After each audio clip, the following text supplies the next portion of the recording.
Hello, everybody. Welcome into the NBA Front Office Show. Happy Monday. Unlike most of the NBA, Keith Smith and I are, well, mostly off the injury report. I guess Keith is fighting a little bit of a cold here, so maybe we're injury report adjacent. Most of the league now getting hit by the injury bug at the worst possible time. So we've got a lot to talk about on that front right now. A few other odds and ends, but boy, Keith, this injury bug is hitting at the worst possible time for so many teams. Yeah, this is when you want to be kind of making your ramp up push into seeding positioning and all that. If you're a team like the Thunder or the Cavs who pretty much have their seeds locked in, you're kind of just playing out the string here, making sure guys stay healthy and all that. And these are not like minor rotation injuries on non-playoff teams. There's one non-playoff team we're going to talk about because there's some major news out of there. But for the most part, these are all-star level guys, all NBA level guys on major playoff teams. Some of these happened at the end of last week, but we haven't talked about them here yet. So we're going to dive into them and just hang in there with us. And then we'll finish with a little bit of transactional news at the end. All right, well, let's get into it. Let's go here. LeBron James out 1 to 2 weeks. Now, I know he's going to get another evaluation. They said once the injury calms down, maybe before tonight's game against the Nets, we'll get another update, something like that. But LeBron out 1 to 2 weeks dealing with that groin strain. The fact that it's 1 to 2 weeks, Keith, makes me believe that the initial analysis is that it's a grade 1, which is obviously to the best that the Lakers could hope for at this moment. But I mean, if you've seen their schedule, this is a rough time to be without anybody, and they'll be without LeBron James. They're already without Jackson Hayes. They're without Dorian Finney-Smith. They're without Rui Hachimura. They're running out of players very, very quickly, and they're not the only team that's in that situation. This is a tough blow. Keith, we're at a point now where in Lakerland, we're having the discussion, should they just kind of let the standings be what the standings be and just solely focus on health for the next, 3-4 weeks here?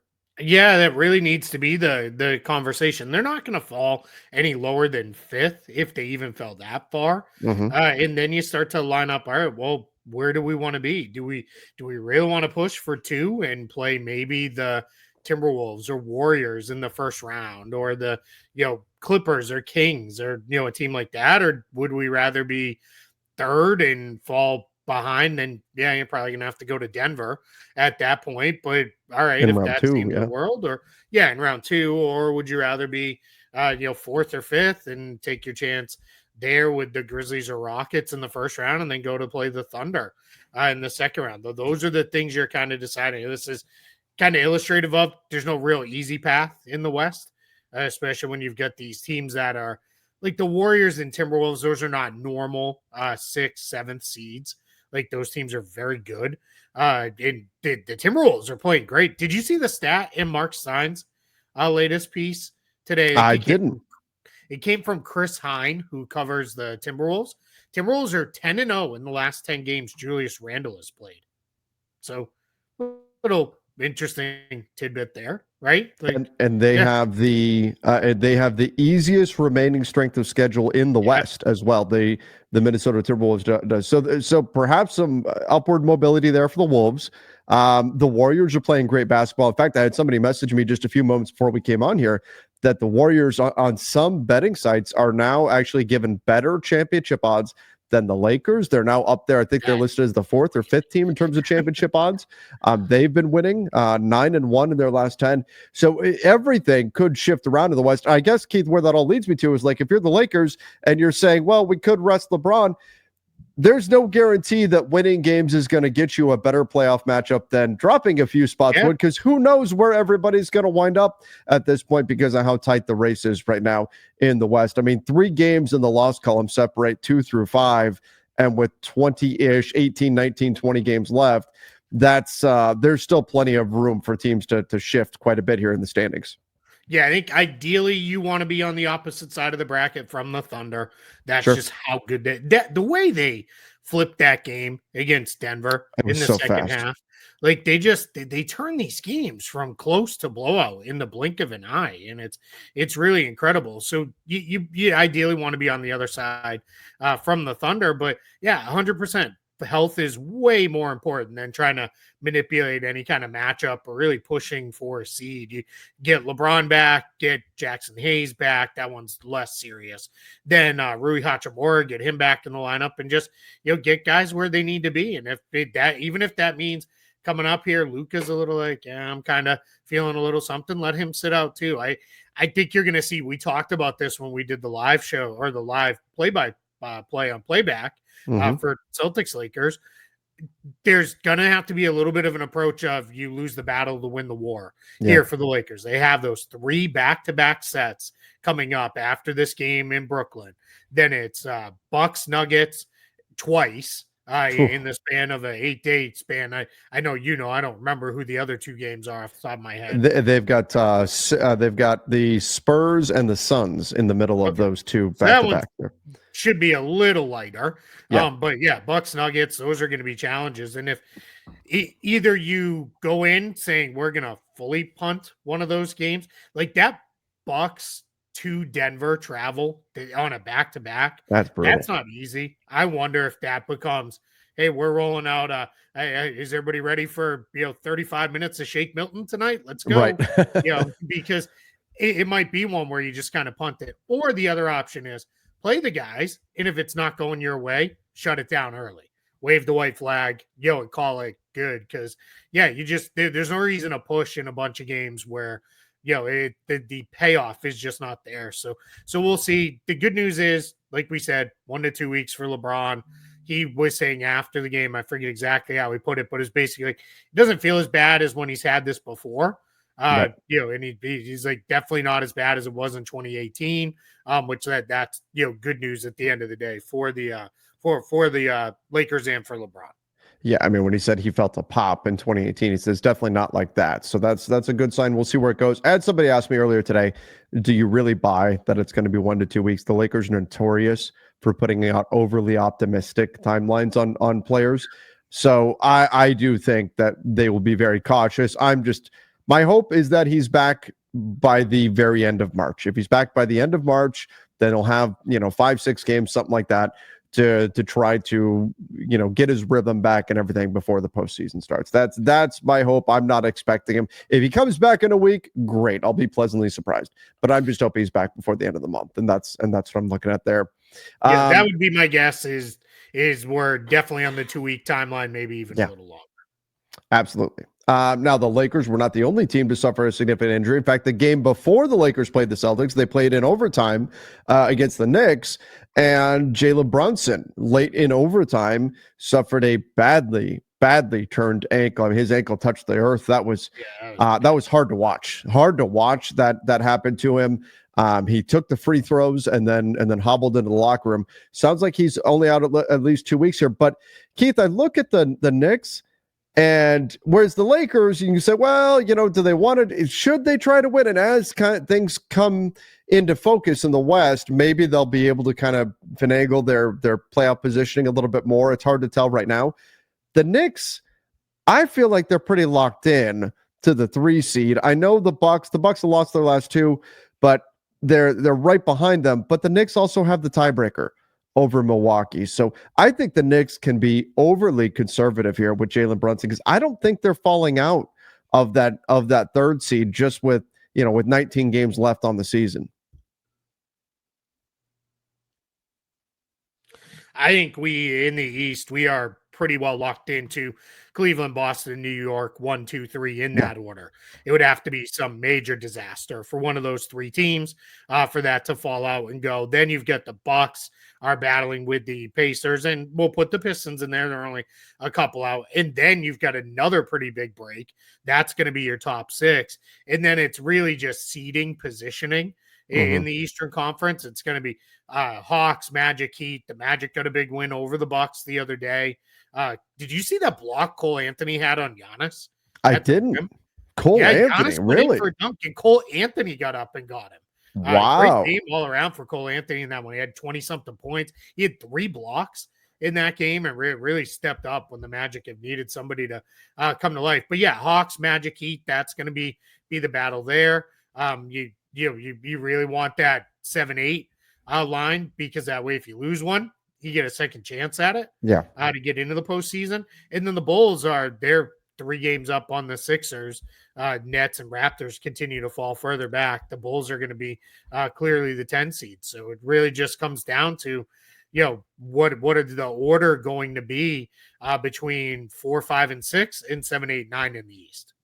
When I'm looking at 7, 8, 9 in the East, whether it's 10, obviously the Bulls are going to be 10, but 7, 8, 9 in the East. Ultimately, whoever winds up 7 and 8, you're playing for 2 home games of playoff revenue, and that's it, because they're getting swept. Whatever team is 7 and 8, they're getting swept in the first round. They will not have a long stay in the postseason, but there is at least a race there to see who's 7, 8, 9. And again, really, you're playing for, like you said, you're playing for a double elimination situation in the play-in, and then you can get 4 playoff games under your belt and the additional revenue that comes with that. As far as I was even looking, the Pacers and the Pistons technically are not out of a race to catch the Bucks either for the 4 seed. There would actually be some benefit if both of them were to leapfrog the Bucks, and then you could wind up with a first round of a 3-6 New York Milwaukee matchup, because if I'm the Pacers, I'd rather see the Pistons and vice versa. So maybe there's something there, but even that, I would be surprised if that does ultimately happen. But I think that's would be the biggest shenanigan here to see happen in the Eastern Conference, would be both the Pacers and the Pistons leapfrogging the Bucks and turning it into a round 1 Knicks-Bucks matchup. Yeah, that'd be something, really there. And especially with the Knicks, this is the big thing with Jalen Brunson too. We know whenever he comes back, he's going to go right back to playing 35, 36, 37 minutes a game. You got to be really careful here. I would hold him out, really make sure he's okay. Again, they're not going to fall out of that 3 line, barring a disaster. So just make sure he's really ready to go, then get him back and kind of move it forward from there. Because if you're the Knicks, you still got to feel like, all right, as long as we're healthy going into the playoffs, we've got a real chance. All right, let's go here. The Sixers are making decisions on injured players and playing time. So right now the Sixers sit in the 11th seed. They're done. They're not going to catch up. They're not going to wind up being the 10 seed or anything like that in the East. And then you go and you take a look at where they are in the standings here. Right now, if the draft stays chalk, they would indeed still be handing that 7th pick, a valuable pick, over to OKC. So 76ers trying to make decisions on playing time, who's going to play, all that. They badly need the Nets to win some games, and the Sixers badly need to drop some games. Ideally, they'd want to catch Toronto, but time's running out here for them to lose. And how often are the Raptors and the Nets going to win over the remainder of the season? That's really the question. So Philly, they've got their work cut out for them if they're going to fall to even the 6, but certainly to get even into the 5 seed and protect themselves in case the team jumps up ahead of them. They've got some losing to do in Philly here, Keith. Yeah, that's your challenge. Is you can lose all the games you want if the other teams around you are winning games. It's not really, or not winning games. It's not really going to matter. You cannot make them win games. You can really impact yourself losing some games. I mean, Washington's won a couple here now. So now Utah and Charlotte are starting to make that a little bit closer than it looked like. New Orleans is kind of rebottoming back out. So we're in a spot where that's kind of the separation line. Then it's really that Toronto, Brooklyn, Philly line. Let's see who goes there. But I think with Philly, so here's what the decisions are. Joel Embiid, the news came out. Sounds like they've met with a ton of different people. Sounds like they are getting very close to making a decision on how they're going to move forward with him, with the knee. That's all according to Nick Nurse, who has said, they've been meeting with people. The other decisions are Paul George has missed a few games in a row. He's going to miss at least a couple more. Tyrese Maxey's been out since he took a pretty heavy fall. But Nick Nurse said, we're going to start backing off on some guys. So whether it be Yabusele, Kelly Oubre Jr., handful of other guys, he's like, we're going to start backing off on the playing time for those guys a little bit, kind of basically saying we're not going anywhere this year.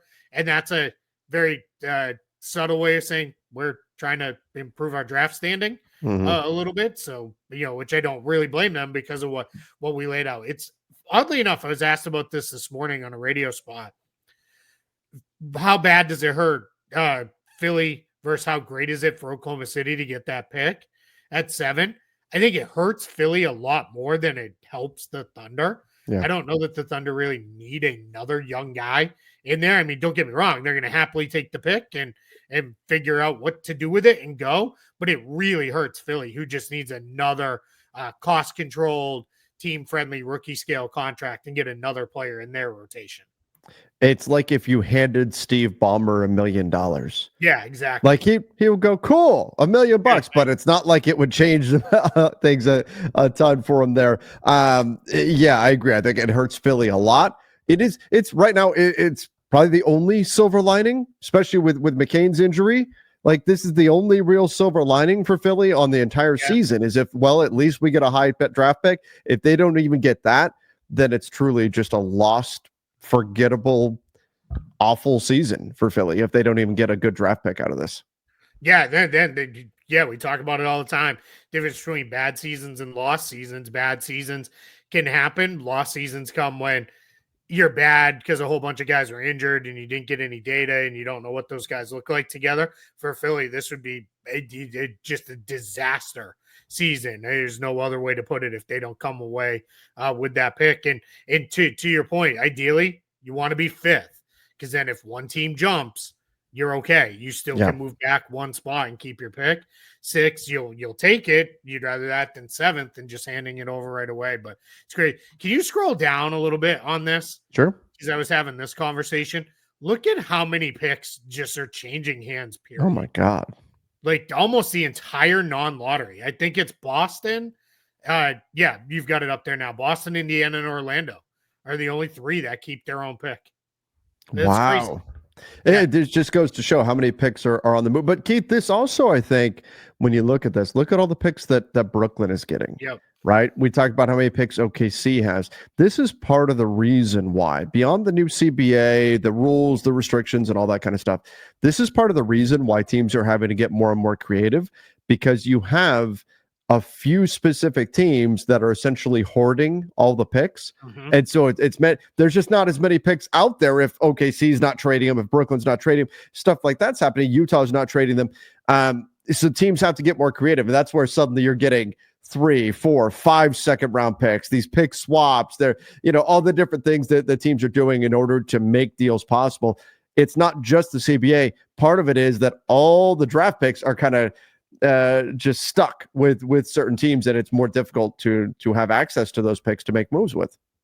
Yeah, without a doubt. I think the big thing that comes too with like the Nets, so you can see the 3 non-lottery picks that right now they're in line to get: Milwaukee, Houston, and New York. And then if you scroll it back up, there's their own pick, which right now I think is set to be 6th. I don't know how much that team really wants to bring 4 rookies in on first round contracts. Yeah. So I'd say that's probably, 1 or 2 of those picks are in play. That would be the unfortunate thing for them is, let's say they love a player in the top 3. It's not. I don't know that 6 plus those non-lottery picks in the 20s get you up very high. That's the difference in the NBA, where it's like in the NFL, timely with plenty. The NFL draft coming up soon. Yeah, you would package all those together and move up, all the way up the board if you needed to. It's just a little bit different in the NBA when there's only 2 rounds.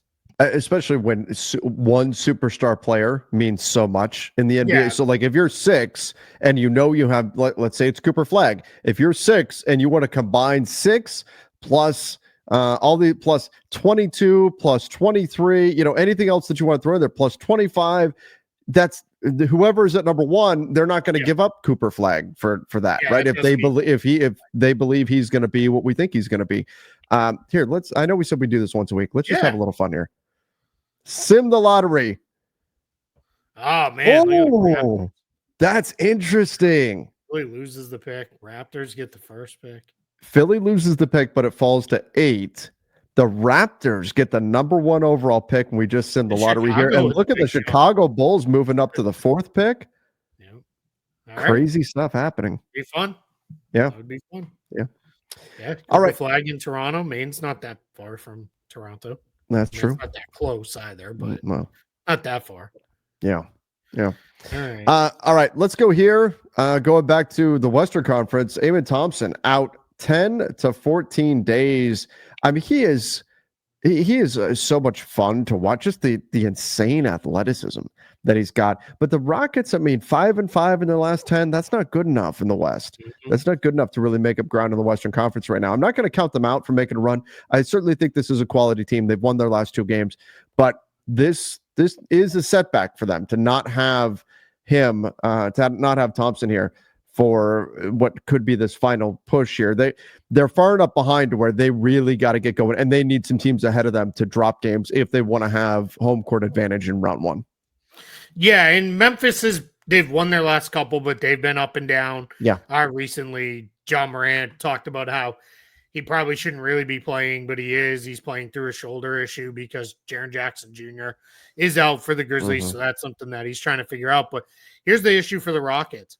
Amen Thompson, after Jabari Smith Jr. went down, he's now back, and he's mostly been coming off the bench.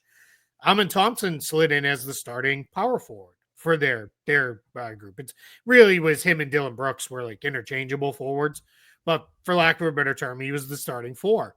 When Fred VanVleet, who's missed several games, he tried to come back and then had to go back out, he moved Thompson over to start at point guard. The only player in the league I know of that's went from being the team's starting power forward to their starting point guard. Like, just, crazy. And I know there's a lot of other versatile guys in the league who do a lot of that. Could do it.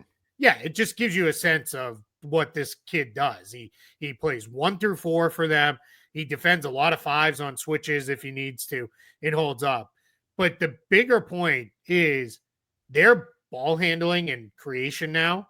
It's down to Jalen Green and like Aaron Holiday, because Reed Shepherd, who saw an uptick in playing time, he's out 4 weeks with a fractured thumb.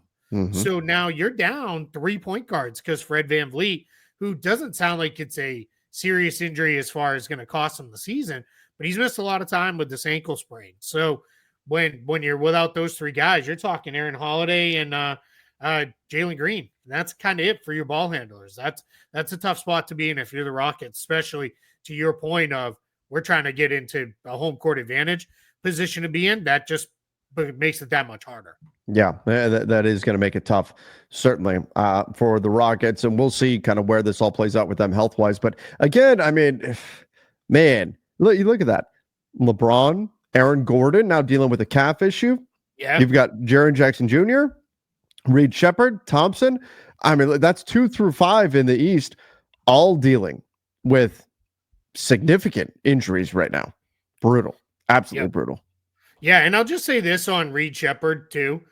Was getting consistent playing time. Finally, it's been kind of a little bit of a bust of a rookie season for him. I'm not calling him a bust. I think Houston should have been getting him more playing time, but expectations were high out of summer league. Absolutely, expectations were high.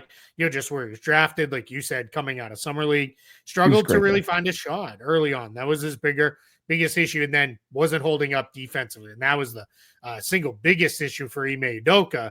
Was if Shepherd wasn't going to be able to defend, he wasn't going to play him. If you can't defend, you're not going to play for him. And when he went down to the G League, did a stint there, came back, was getting his consistent playing time, was playing fairly well. Now for him to be out, that's just a blow. And by the time he gets back, we're talking it's basically playoff time. So we've probably seen what we're going to see of Reed Shepherd for this season. So that'll mean get back on the court, get out to summer league, put in your run there, and then get back to work going into your second season. But lost season for him a little bit. Just never really got it going. All right, a couple of veterans not injured actually wound up with new teams. PJ Tucker joining the Knicks. Been a little while since we've seen PJ Tucker play basketball. Is this just the Knicks love to bring in veterans right near the end of the season? Is that all this is, or does PJ Tucker actually get some playing time with New York? Well, you said it the other day. It's only because Taj Gibson's on the Hornets and could be signed and added. So, I don't know. I don't know. I don't see what this does for the Knicks at all. Like, I just don't see much there. I would have rather seen them bring up TJ Warren if they were going to go in that direction. You've got now Mitchell Robinson is back. You've got Karl Anthony Towns. PJ Tucker didn't look good the last time we saw him play and hasn't played in over a year.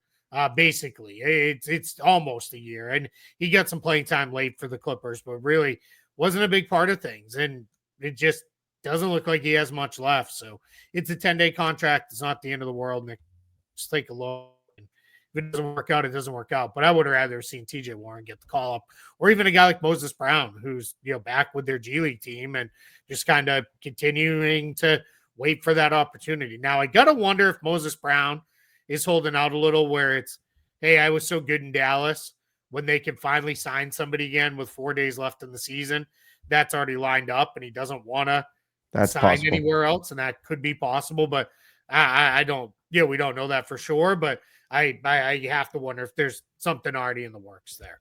Maybe that explains my next question, because that's exactly where I was going with this next bit here. Mo Bamba to the Pelicans. Why would it not be Moses Brown to the Pelicans, given how well he played? But maybe Moses Brown already has that deal, like you're talking about. That could explain why the Pelicans are going the Mo Bamba route. It could be. I think too with the Pelicans, it's let's get a big in here who gives us a little bit of a different look from Yves Missi, where sure. He's not, Missi's been mostly around the rim. That's what he's done. He's had a really, really good rookie season. He should probably be all rookie.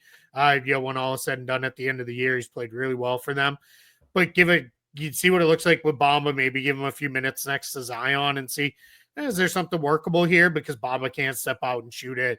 Does that fairly well. And maybe there's a little something there. And why not look at the younger guy with Moses Brown?